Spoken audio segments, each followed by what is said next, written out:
This is the sound of trauma.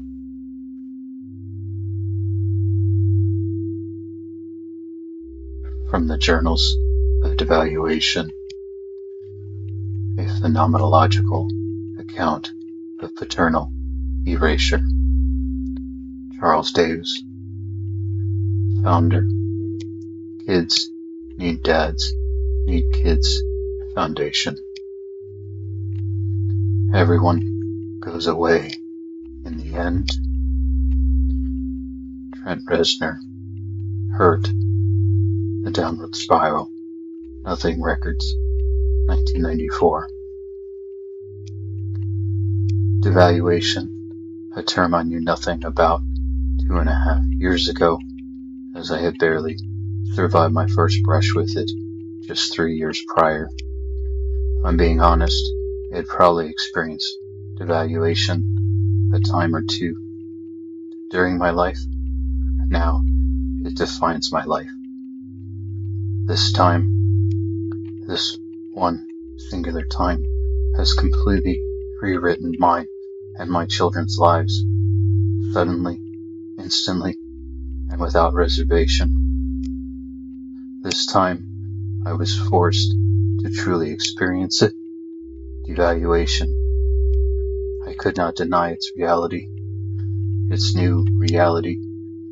I've had to accept this reality, but the waters of devaluation move like the ocean, calm one moment and torrential the next, or worse, forevermore, casting one out of the waters and forgotten in the true depths of devaluation. No matter the ties, no matter the connections, devaluation torches all that it touches, be it the devalued, the devaluer, or the children caught in the crossfire. No one escapes. This time, I couldn't avoid it. I was forced to learn what had just happened to my boys and I. Practically overnight, but definitely out of the blue, it struck like a kick to my groin. Devaluation. I didn't know what it was, but I had to learn. I had to understand why the very fabric of my family, my children's family, had suddenly unraveled.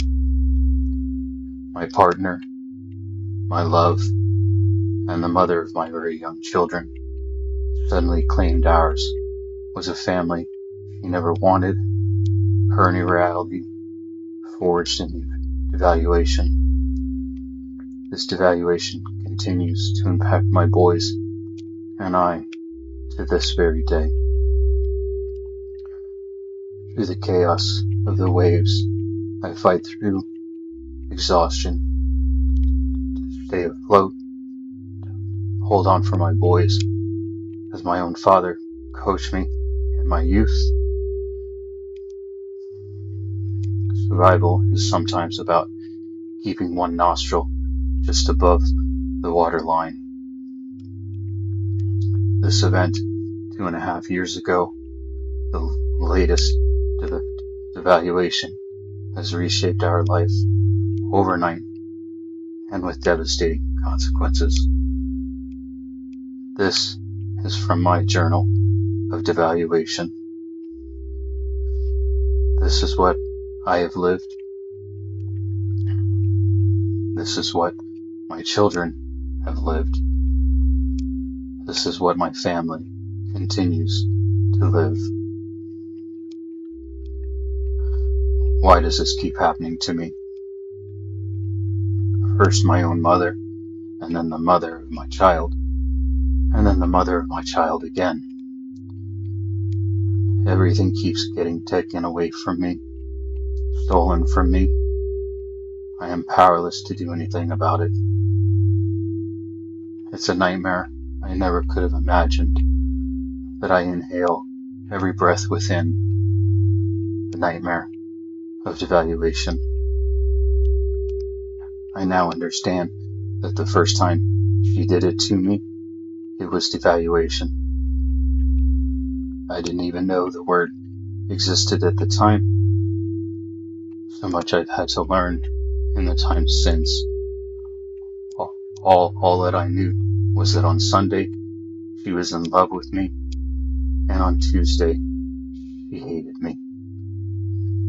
On Sunday, she was begging me not to leave her, but I abandoned her from her experience, all the same. I didn't mean to abandon her. I didn't know. I didn't understand this monstrosity of an illness like I do now. But the minute I drove away, she had been abandoned by me. If I'd understood that at the time, I would have never left her. I would have encouraged her. I never would have encouraged her to stay behind. Maybe we'd still be a family to this day, and I would have been there when my first child came into this world. But then again, poor Torin. No. I would suffer all the hurt in the world to make sure he came into being. Every minute of pain I suffered while Atlas grew inside of her, far, far from me, I would endure all over again. I would embrace it for all its hurt, for all its torment, if that would be the only way to bring Torin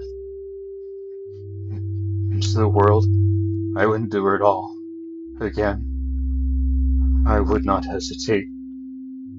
I just don't want them to hurt my children, my boys, and my Torin.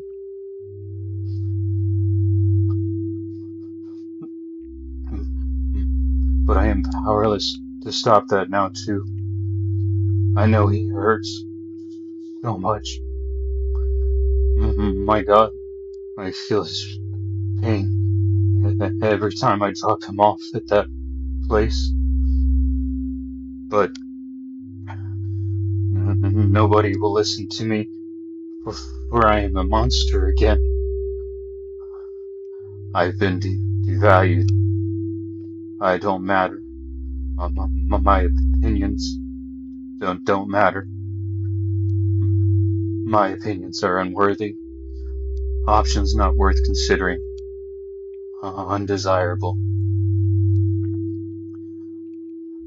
That's what happens with devaluation. It's worse than being enemies with someone.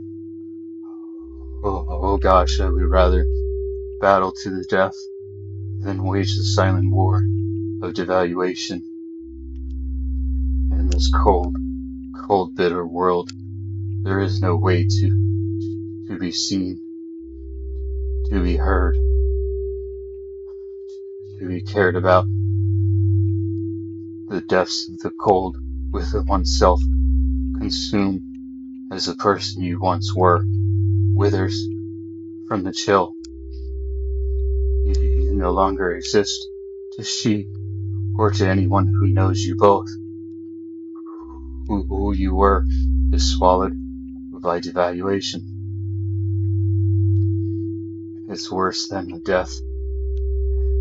It's worse than death, as you exist for an eternity in the state, lest she that devalued grants you grace, forgiveness for loving them when they could not. The person with this illness, this disease of mind, this clustered complication, creates the worst kind of new backstory for you, for me. That's who I have become.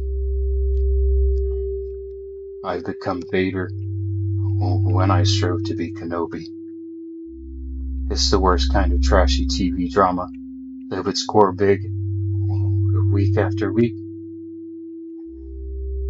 that it's believed. Even those I once thought of as friends, but believe me,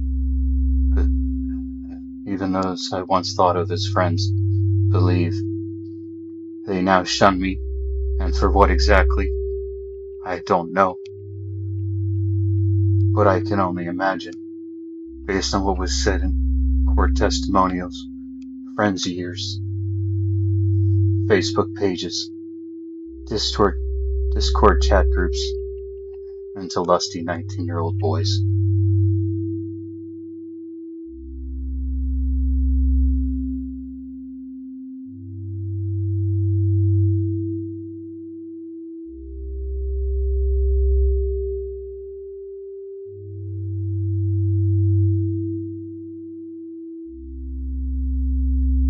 Overnight, I am no longer a dad to be cherished, or even just a dad, period.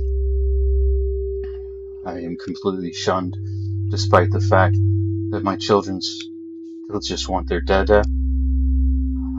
I just want to be their dada, despite the lies of devaluation. Is that so wrong?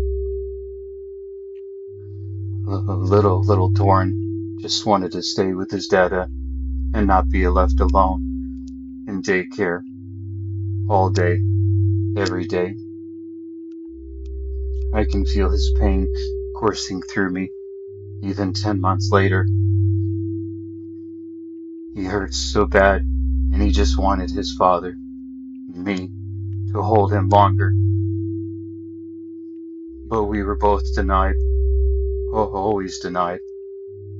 Denied by devaluation, denied by a system that doesn't truly see the emotional needs of children, a system that doesn't prioritize them amongst their shuffling of papers, always shuffling. Well, why can't I hold my son longer when he just wants it? Again, is that so wrong? I went in with arms very wide open, thinking I was going to be a dada, twice over. I finally had a family of my own, a family that couldn't be stolen because I'd helped to create it. Devaluation took that family away from me in an instant, and twice now. The first, I became the rapist, a sperm donor to be disregarded and exiled. Even if the child was mine, it wasn't. I had been outcast by devaluation before I was even allowed to hold my firstborn child, given permission to. 2 other men got to hold my Atlas before me, without me, like I didn't matter. Because of the lies of devaluation, I had to wait. I was a danger. I wasn't a dad desperate to be his child, his first. I was instead a threat that needed to be guarded against. I had no way to defend myself against the lies blocking and stopping me from holding my first. I didn't know how. I didn't understand. Lies that first struck like a sucker punch. Lies I didn't know existed until they were served upon me in official capacity. How do I stand up to that? All of that. Yet I still didn't know why. I didn't know how I'd fallen so far, but I needed to defend myself nonetheless. I struggled to stay afloat. Devaluation was a new language flung upon me in an exhale. The man who was once the one person she didn't want to leave her that Sunday evening early in July was now a vicious sex offender. Officially now. It was in print. It was undeniable. It was real. It had to be, for it carried official seal with a lawyer's signature for all to see, including me, and for the first time, confirming crimes I'd not known I'd committed. How do you come back from that? I don't know.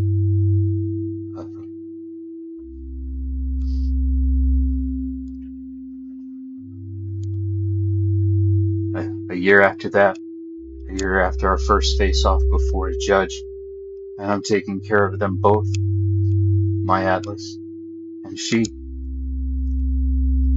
was beyond inebriated. She'd party the night away for her 22nd, like she hadn't been able to for her 21st. That was okay. Atlas was safe, and so was she, more so now that I was back upon the path to value. Value meant she could trust me. The manufactured danger was gone. She could feel safe with me once again. Safe as I cleaned the vomit from the pillowcase, the side of the sheets, and gently the side of her face as she mumbled tender thank yous to me. It was all the love I'd lost that night in July, only 18 months prior. 2 years to that, and Torin is getting big in her belly, and we are making plans, big plans, for Atlas' second birthday, and with all of our new friends. For Atlas' first, we had to beg random people with children to attend. The strain of parenting across 2 states that first year, depicted in our party challenges. This time, we'd gained a whole new group of friends. A community that accepted our special family without question and without reservation. No questions, no answers, just love and acceptance, despite the differences.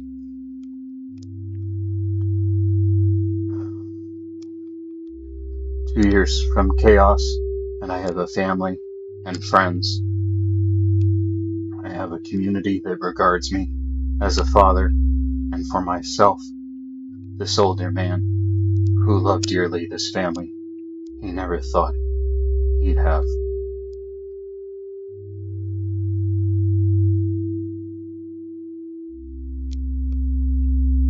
A year from that, and I'm screaming at a man who repeatedly threatened to use his money to take my children from me.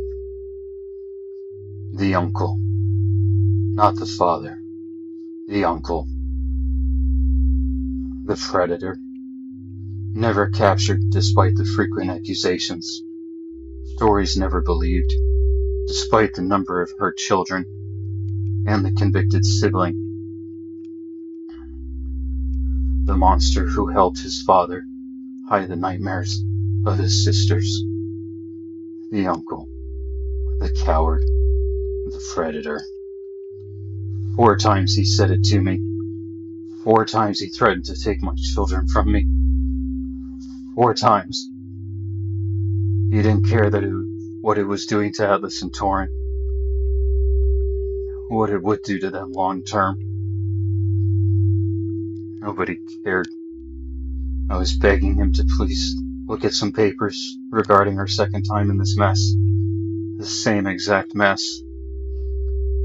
Evidence that I wasn't a liar. I had brought proof. Please, just look. I didn't want my boys to be impacted further. Please. I was begging this monster who had already stolen my family once, for God knows what reasons, to please hear me, to please stop, for my children. Please. I was pleading for consideration, for grace. I was groveling like an indigent, as he had already done this once before, I just didn't know how else to protect my children. So I begged, please. He wouldn't hear. No one would hear.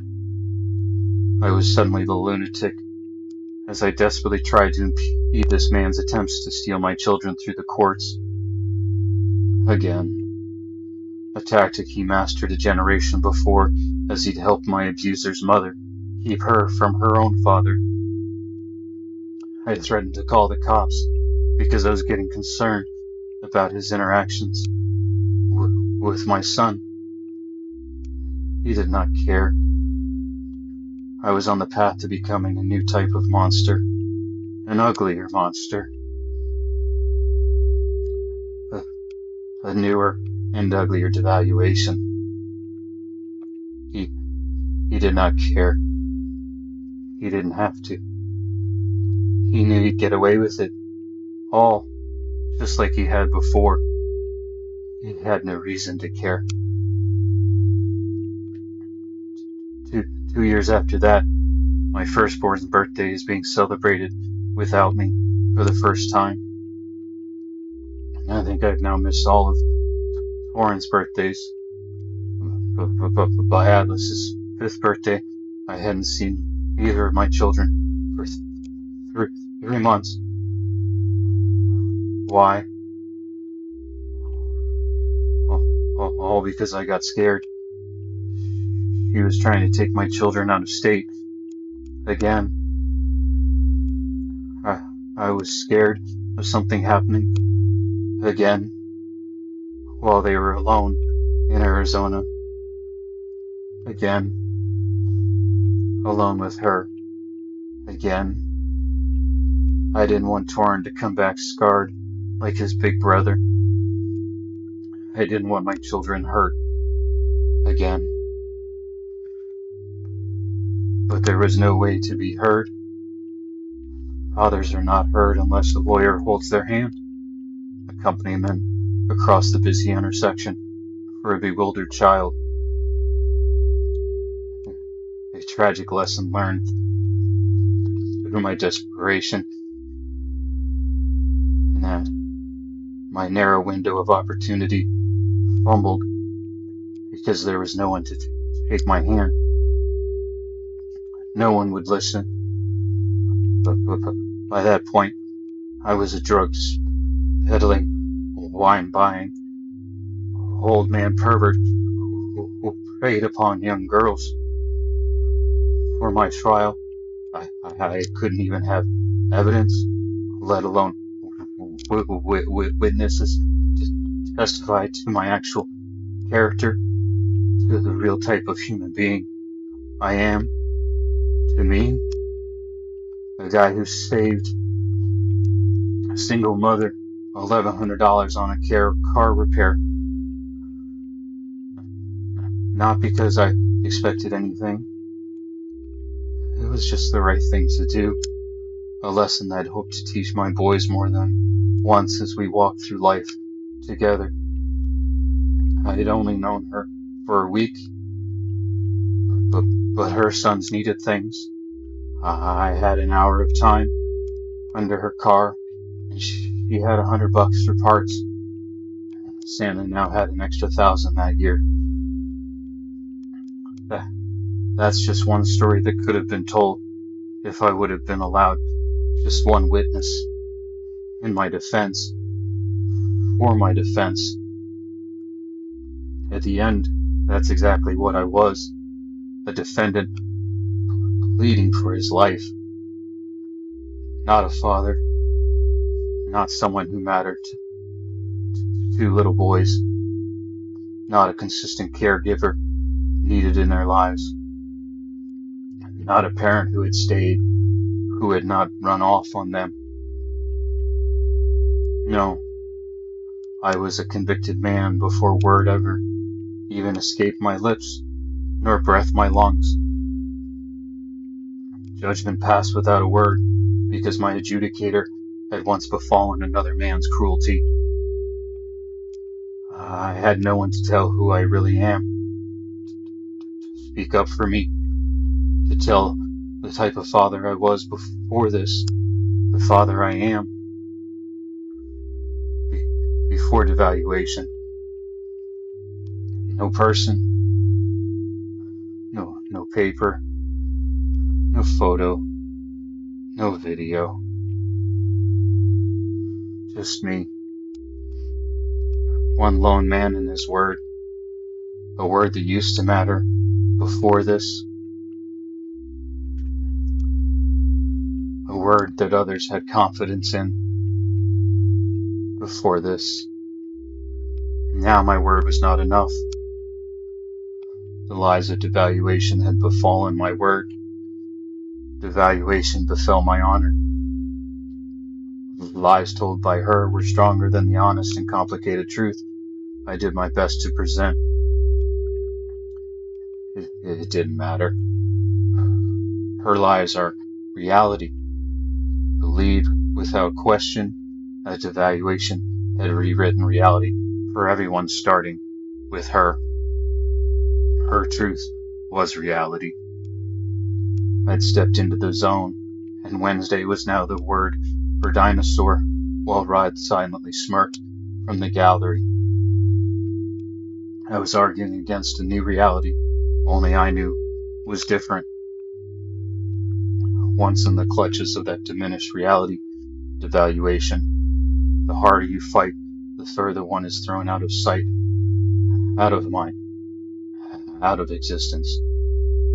To her, I was cast out, and she screamed demon. To my adjudicator, to my arbiters, I had already sinned prior to appearance, my sin falling captive to one younger than I, for preying upon one younger than I. My word didn't matter. My truth didn't matter. The man I am didn't matter. Devaluation didn't matter. Well-being didn't matter. This was just a formality. The show had started. The theater. More torment for a man already gasping for air. Obsessed, her lawyer cried. She viciously painted this picture of an obsessed man. I was obsessed with this young gal, this child I must have preyed upon, the dirty old man that I am.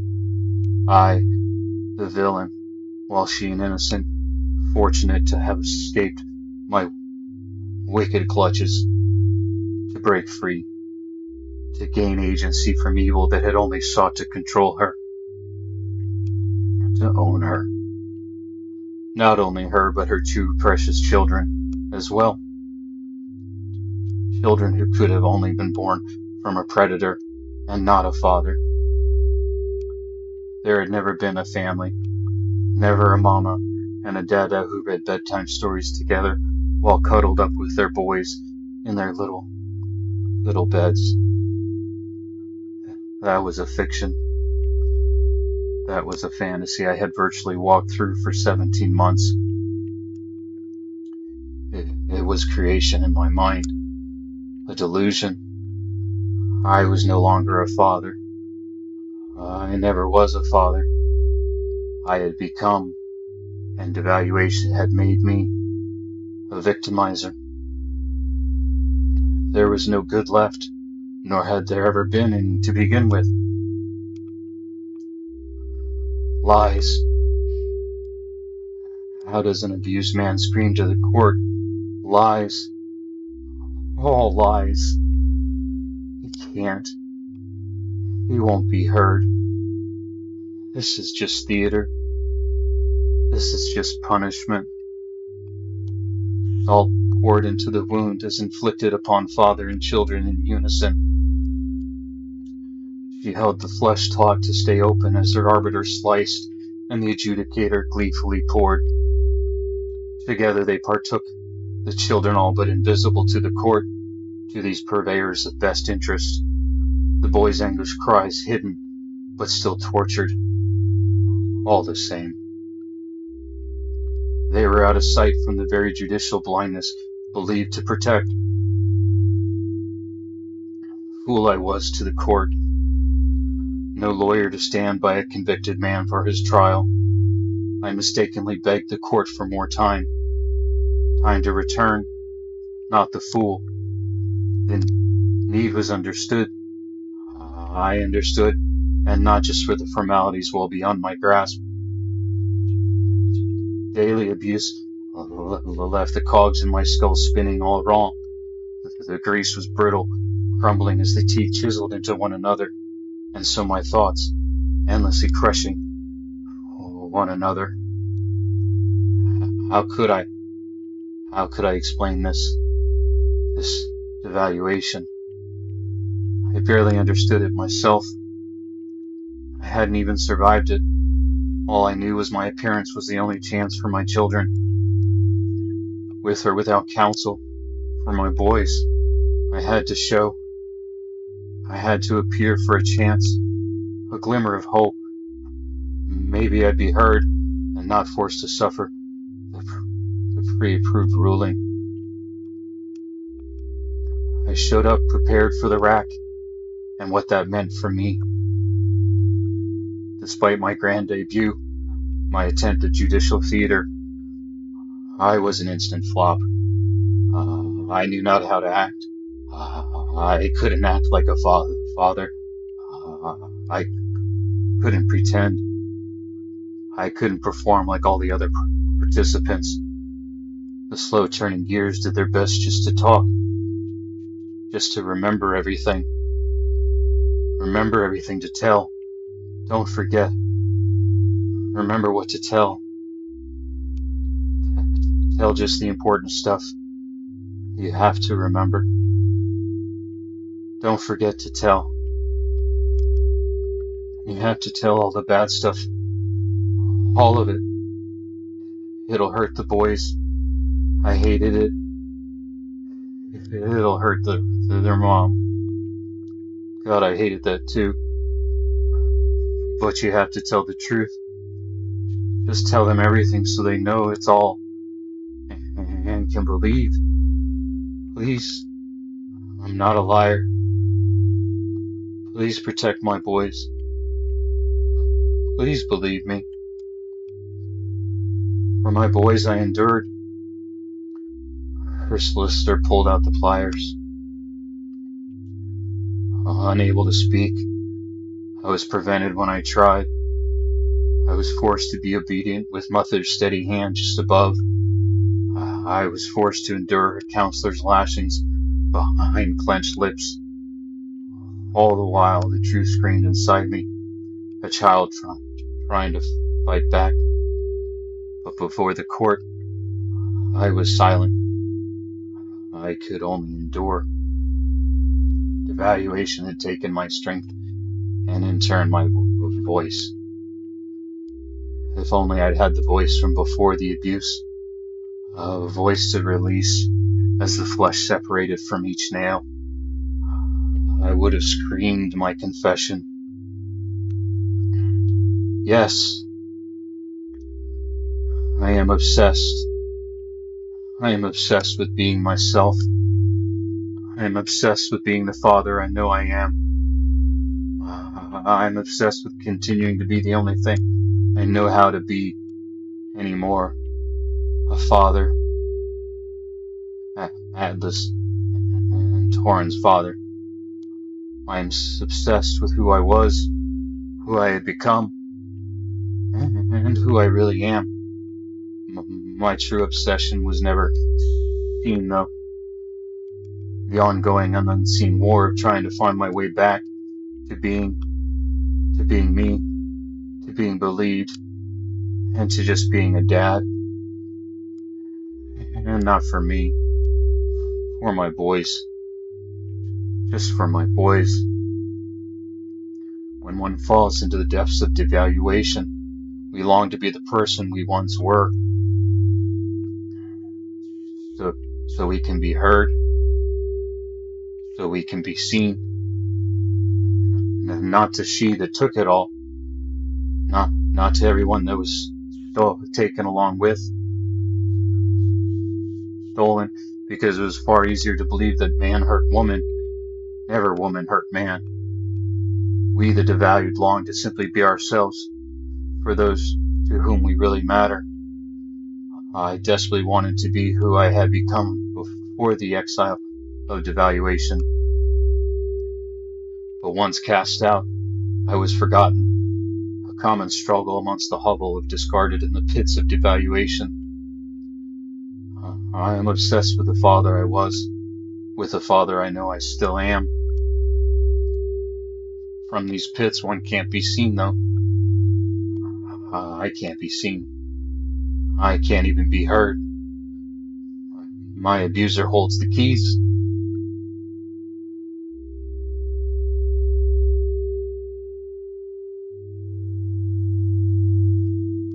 I pray my children can hang on to their memories of the father I am, the father that I couldn't properly present on stage. I pray their tiny grasps are strong enough to hang on to the truth, not the lies. Please, not the lies. He had her memories of her father stripped, erased, and stolen, facilitated with equal cruelty a generation before. The uncle, the nemesis, practices wares to keep fathers away, far, far away, never present to radiate the truth to children robbed of their presence.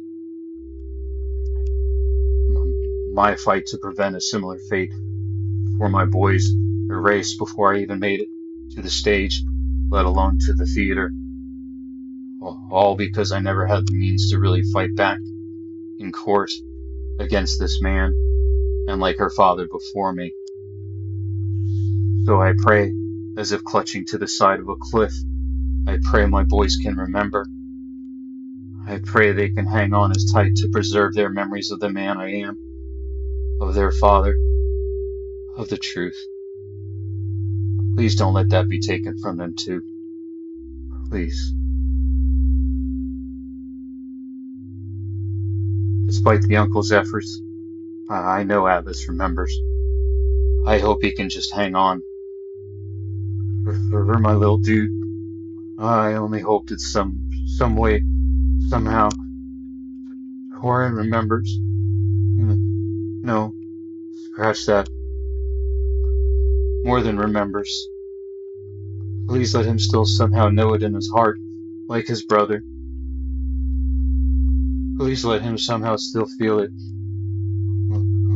Let him feel my love, a gentle tug towards love taken, instead of the anguish that comes when abandoned. Abandonment, the only way for one so young to experience the sudden removal of a parent, his father, from his life. Please don't let him feel the abandonment. Not that horror. Horror I felt in my own heart as it broke alongside his every time I left him in that place, when all that he wanted was to just stay with his father, to be held by me. Is that so wrong? But that isn't allowed. Please let him. Let little Torin feel the tug of all the love I have for him. Please let them both always feel my love.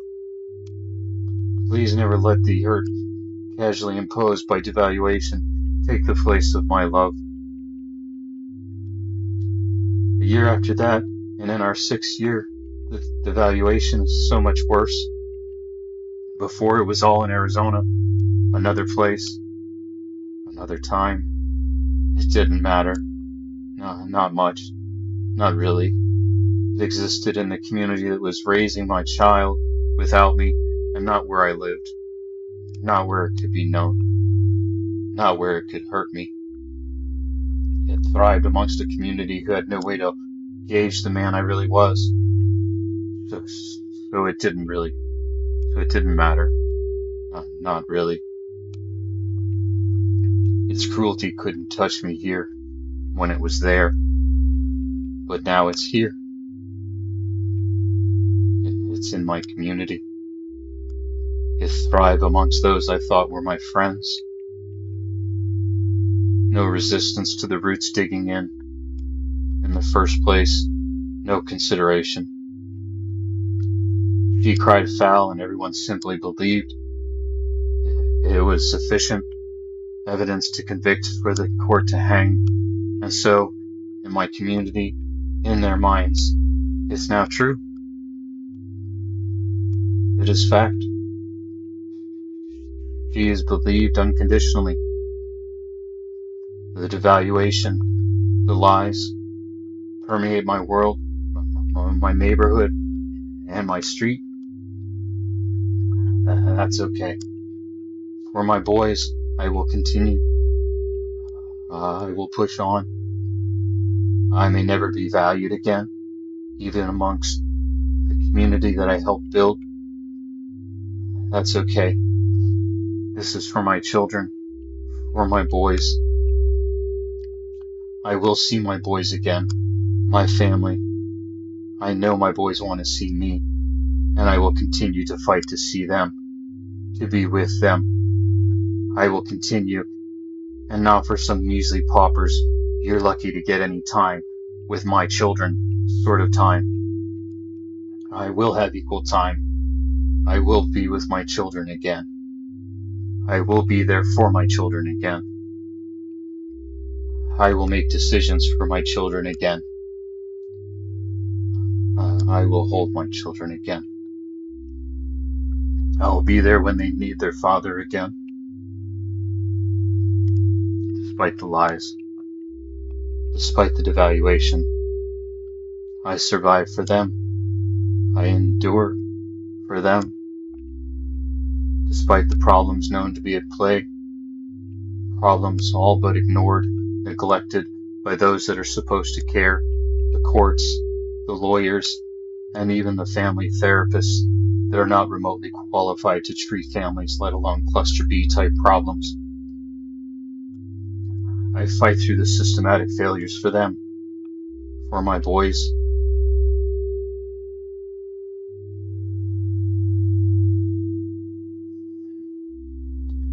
As family therapist, you stand on the bow of the boat with life preserved and outreached hand, pretending to be a savior, with no real-world experience to save a drowning victim.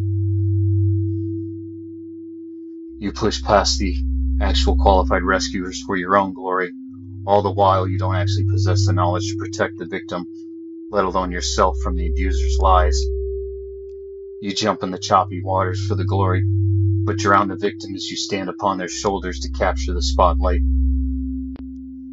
How arrogant does one have to be with a degree in art to question the doctor who's done the very work for a PhD in the very field where you now feign expertise? He didn't skip ahead. He didn't have a midlife crisis and abruptly change careers. He put in the work, the time, and the dedication to earn a PhD in psychology. He earned the skills to properly help others, to not hurt children. He earned the right to put official opinion to print. It's not even inexperience that's the problem. It's the narcissistic need for attention no matter the cost to the children involved. It's the arrogance. Who are you to dismiss a PhD evaluation? Orally, publicly, and so damn casually despite the theater. Your arrogance to show up to the court damn two young boys you never really saw to begin with. You hurt children to grab at that light.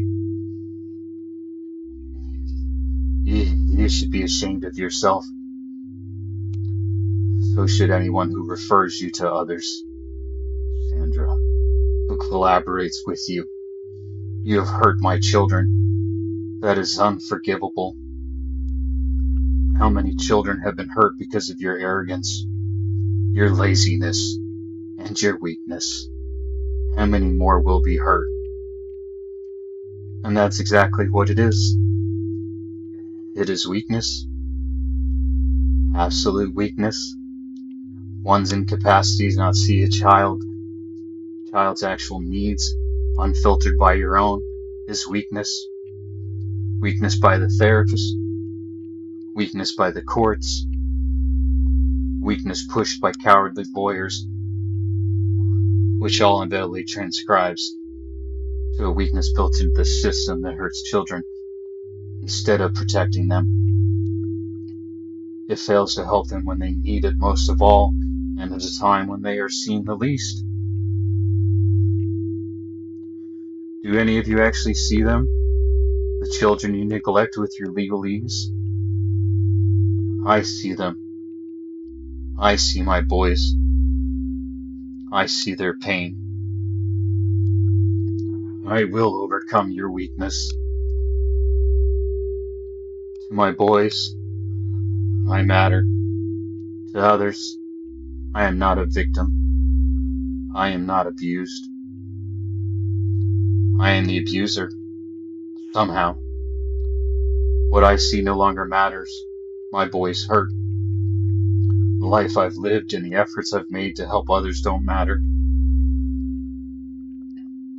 When fiction takes precedence to preserve fragile egos and facts no longer matter, real consequences happen to real children and real people.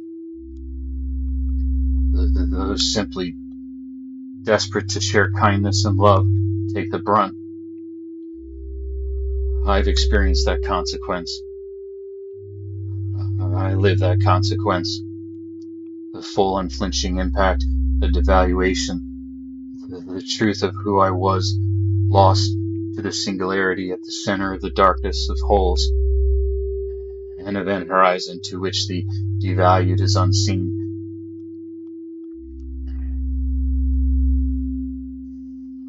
Unseen forevermore. All information that existed lost and erased in the absolute blackness. The truth is, the truth that can't be taken away. I have spent a lifetime unseen and cut off from others because of the things that my mother did to me.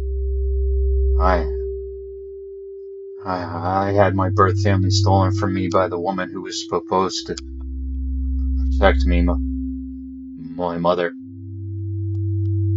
I'm used to lies.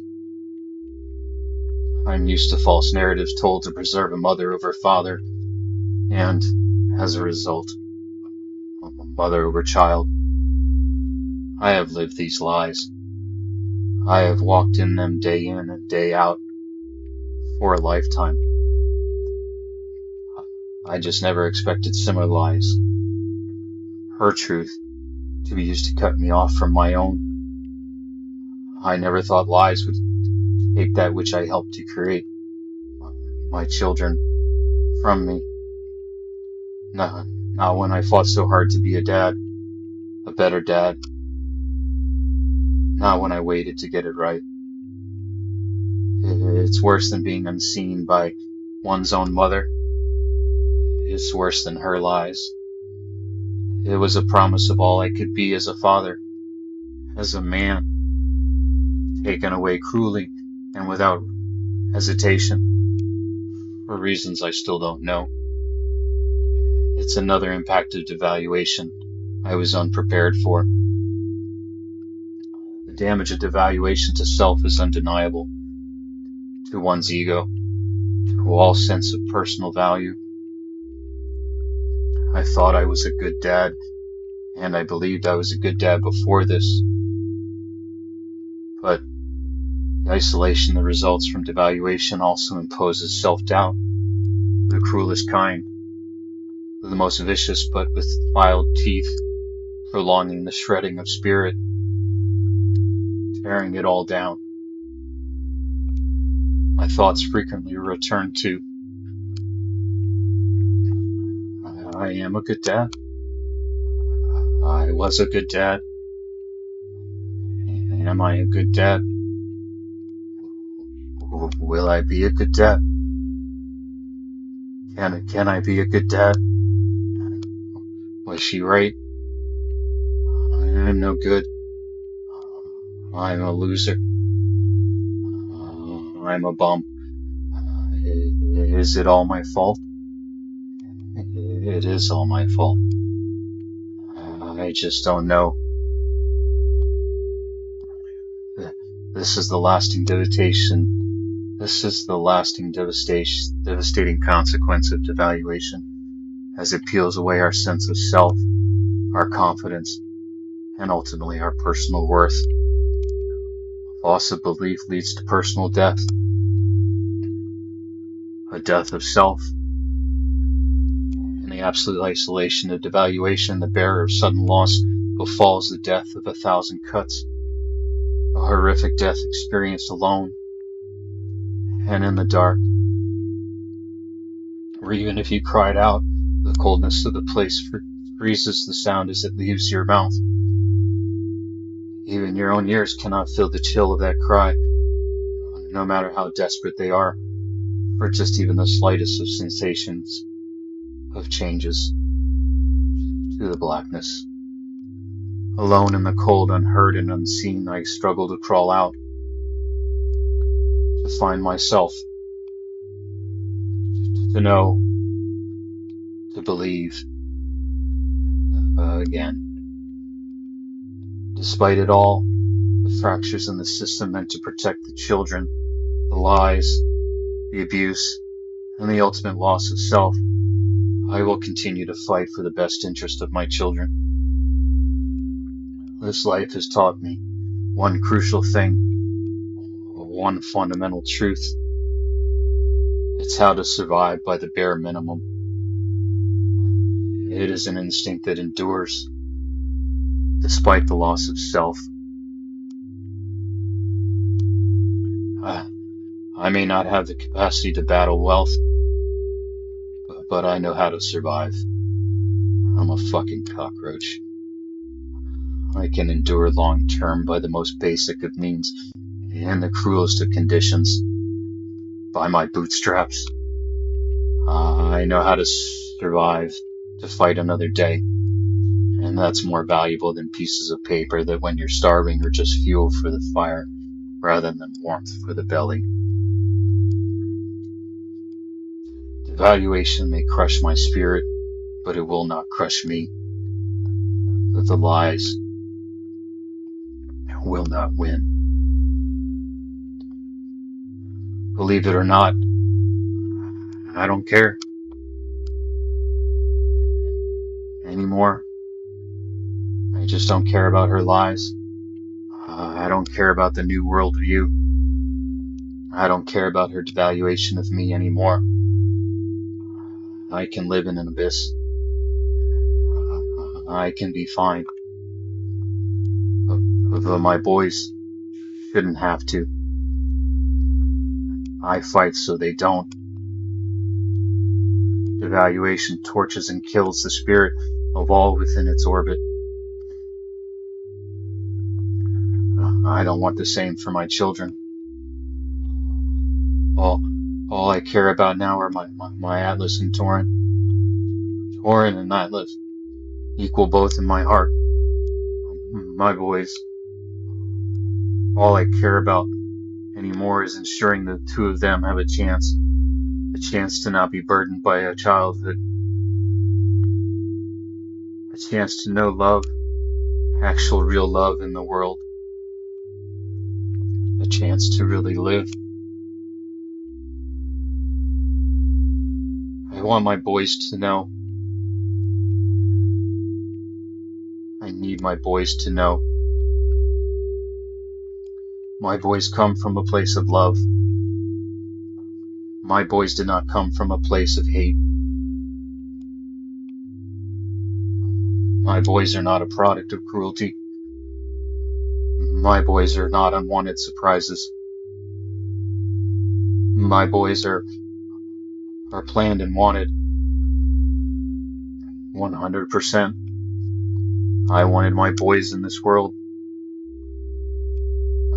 I don't know if my abuser, their donor, really did. And I believe she really wanted them with me, to share parenthood with me. I honestly don't know. When she told me that she did, my heart surged with belief. And now I can't help but doubt it all. Every moment, every word, and every lie. Despite all the lies, I want my boys to know that I brought them into this world with all the love that I had and that I still have for you both. It's important for them to know the truth. They are meant to be here. They are and were wanted. My boys have to know. My boys need to know. I want my boys to know love in this world unlike I have ever known. I want them to know love throughout a lifetime, not simply in moments that always taunt and never really give. This is to you both, for my boys. This is for you both, for my boys. I put these words to paper with all the love I carry for you both in my heart. Always. Should the same family that kept your mother from her father succeed in their wicked endeavors to keep children from father, again, I write this so you can learn the truth of your father and yourselves. The Deus boys. I write this to you both, for you both, and with all my love. I love you both now and forever. I will never stop fighting for you.